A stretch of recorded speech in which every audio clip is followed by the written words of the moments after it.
We're here at the Westfield Center in downtown San Francisco for two reasons. One, to have the greatest burger in the world, and two, to start a new transit-oriented challenge.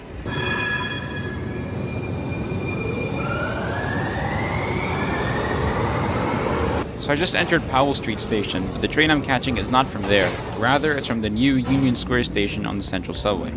Now that project has had quite a lot of issues, and that's probably an understatement. There's a great video by the House of Transit that highlights a lot of the issues, which you should definitely go give a watch. The pertinent one for this video though is that it's really slow. How slow exactly? Well, we're about to find out by comparing a trip on the Central Subway to the same trip with other modes. Our trip today starts at the Stockton and Ellis entrance to Union Square Station, and it's 3 stops down the T-line to 4th and King, and from there we'll walk over to the subway, pun intended, inside the Caltrain station. We'll then try that same trip again using other modes, and see how the times compare. Alright, we're just about ready to begin. Let's do this.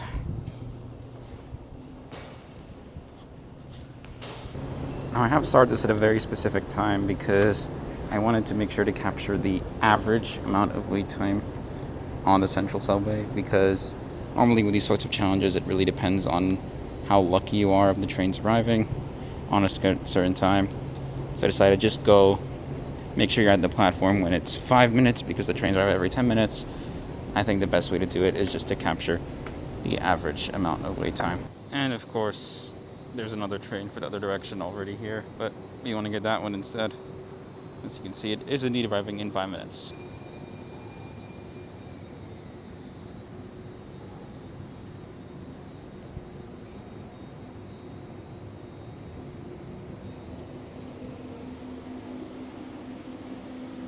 The trip is pretty smooth sailing underground, but once you get up to the surface, you're at the mercy of traffic lights, which don't give a lot of priority to transit vehicles, and thus you can find yourself really crawling down 4th Street.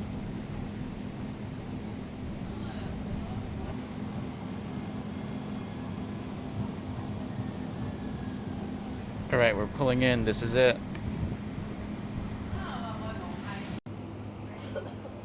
Before long though, we reached 4th and King, and from there you simply cross over King Street and enter the Caltrain station. Alright, we're here at the subway. Let's clock in, see how long it's taken. 16 minutes and 39 seconds. Alright, so that concludes the Central Subway section of this challenge. Now we're gonna go back the exact same way we came, except this time it'll be on foot, so that'll be interesting to see how long that takes. The only real rule I'll be setting for that is just to maintain a walking pace throughout. And yeah, let's see how long that takes.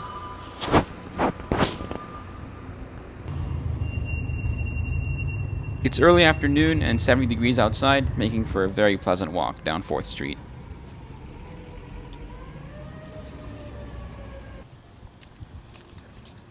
So I just passed the Yerba Buena station, and we're about 10 minutes in. Starting to think we might have a chance. There's the Moscone Center. I did see some people moving stuff inside. Does that mean there actually might be an event? What a shock.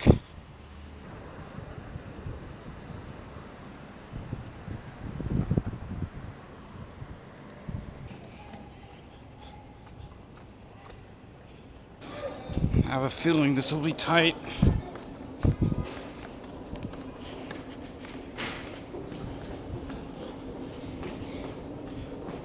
And we'll stop the clock once we reach the entrance.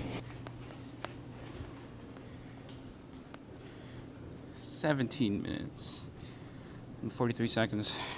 It was a whole minute faster or slower.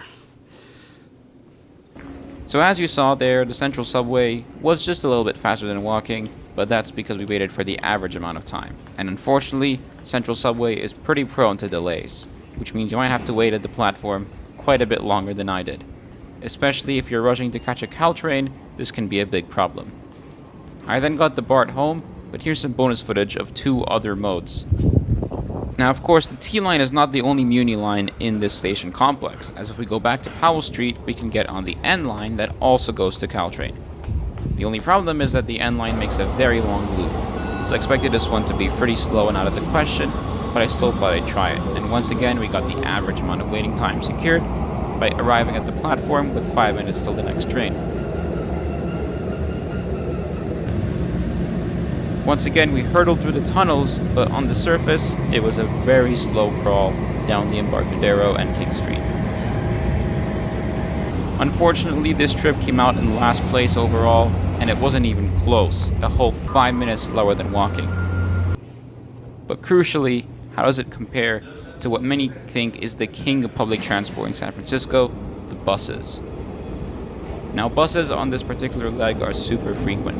The 30 and 45 buses will both accomplish this trip. With the 30 arriving every 6 minutes, and the 45 every 10 minutes, that gets you a bus, on average, a bit under every 4 minutes.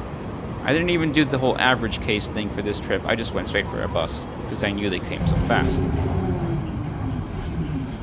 It's the same route as the Central Subway on the service on 4th Street, and it does again come down to traffic lights, but since the buses are so frequent, it turns out that the bus actually beat the Central Subway by 1 minute. As you can see here, we came in at 15 minutes and 16 seconds. The results of this experiment are pretty conclusive.